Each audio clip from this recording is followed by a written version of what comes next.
Hey, what is up, guys? So, in this video, we'll be learning a bit about Bash, how to call Bash scripts, and how to execute them. So, if you do not know what we are talking about, I have already uploaded a video on Bash 101. So, first you can refer that video and then come to this one. So, here by Bash, I mean the Bash script. So, just like Python, Bash is also a scripting language. So, what do I mean when I say a Bash script? So, it is just a plain text file which contains a series of commands that it executes. So just like you type in instructions in programming languages like Python, C, and Java, here you type in commands which gets executed.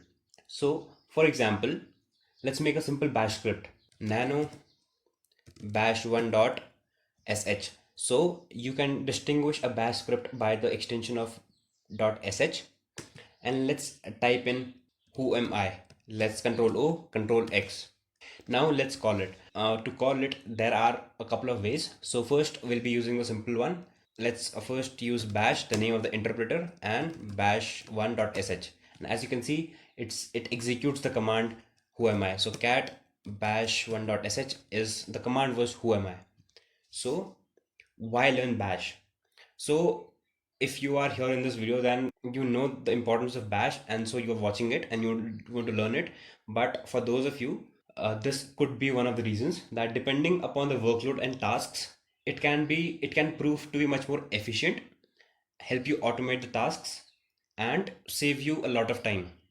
So if you have watched John Hammond's videos, he says that manual testing is mandatory and it is really good, but automation is divine. I'll be giving you a quick example where it can save you time.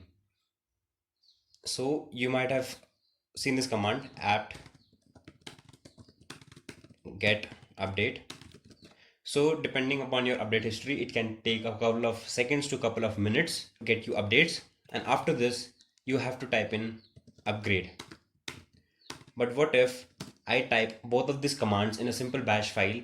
So for example, nano bash1.sh. So for example, if I type in apt get update, and in the second line I type in apt get upgrade. So what it will do is it will first use this command, it will execute it, and then upon execution it will run this command. So as you can see, you do not have to type any command, you can just save a bash file, and whenever you want to update it, you can call this file. So with that, let's discuss how you can execute a bash file. So there are two ways in which you can execute a bash file. First of all is the one that we just talked about, by specifying the name of the interpreter, which is bash, and followed by the name of the file. You have to remember that in this method it is not mandatory for you to type in an extension. So for example, if I change it to bash1.sh to bash, and if I type in bash, you can see that it will execute my file. This is because I am using an interpreter, and an interpreter already knows that this is going, whatever this is going to be a command or a script file. So you do not have to mention the extension. But just to avoid confusion, for example, if you have a couple of files, it will get tough to recognize which is a bash file and which is not. So you should, for safe practices, always mention a extension.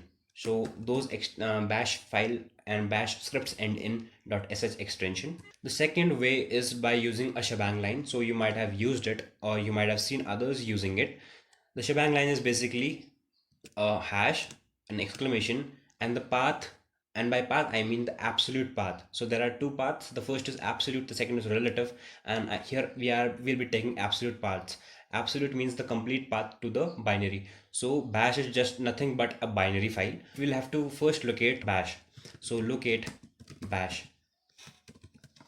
So if we stop right over here, we can see that this is the exact location to our bash file. So if I type in nano asdf.sh shebang extension, this is a shebang line, and we need to type the complete path to the bash interpreter. This is it. I can type in who am I time. So and if I run it,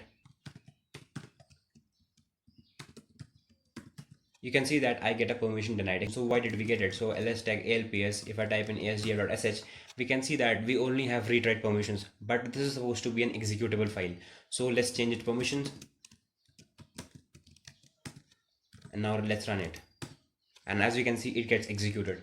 So the thing to remember in this type of execution is you'll have to mark it executable, but this is not the case when you are specifying the name of the interpreter in the command line. So for example, if I type in bash sdf.sh, it does not depend whether the file is marked as executable or not. It will just execute it, provided that it is a bash file. So thank you guys, this is it for the video. So in the next video we'll talk about how to declare variables in bash.